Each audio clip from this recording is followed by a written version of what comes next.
আসসালামু আলাইকুম।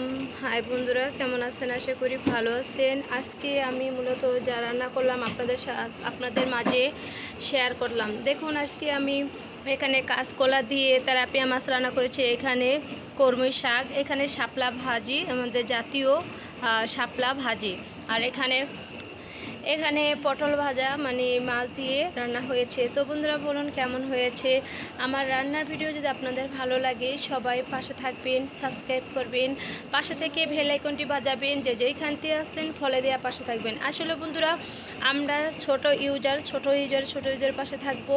আজকে আসলে অনেকটাই পরিশ্রম করেছি, যা বলার মতো না। আজকে আমাদের এখানে তো অনেক পানি ছিল, তো আমি সেই আমাদের উঠানটা পরিষ্কার করেছি। কিছু বোতল ছিল, সেই ময়লা আবর্জনা ফালায়া আমি রান্নাবান্না সেরে আপনাদের মাঝে মানে শেয়ার করতেছি। আসলে আপনারা আমার অনেক সময় দেখছেন আমার বাড়িতে হাঁটুর সমান পানি ছিল, আর আজকে উঠান ঝাড়ু দিয়ে পুরো মানে এতটা ঝকঝক করেছি, যেমন আয়নার মতো করে ফেলেছি। কারণ কেননা আবারও এখানে বাচ্চারা খেলাধুলা করবে, পায়ে আবজি ভাট খেতে পারে, সেজন্য আমি ঝাড়ু দিয়ে একদম পরিষ্কার করে ফেলেছি। আর আপনারা অবশ্যই জানেন আমার এখানে পানি থাকলে কি অবস্থা। পানি থাকলে সবাই জানে যে খুবই অবস্থা নোংরা অবস্থা হয়ে যায়, পুরো ভারী ঘরের অবস্থা খারাপ হয়ে যায়।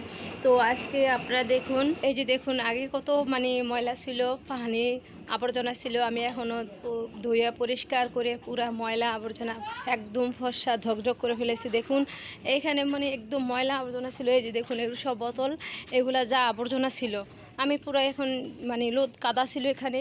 আর এই যে আমি বাইরে চুলাতে সবসময় রান্না করতাম জানেন তো, তো দীর্ঘ তো অনেক মাস এখানে রান্না করতে পারিনি পানির কারণে। আজকে এটাও লেপে গুছিয়ে দিচ্ছি, আমি এখানে সব পরিষ্কার করেছি। আর অনেক পরিশ্রম আজকে অনেক।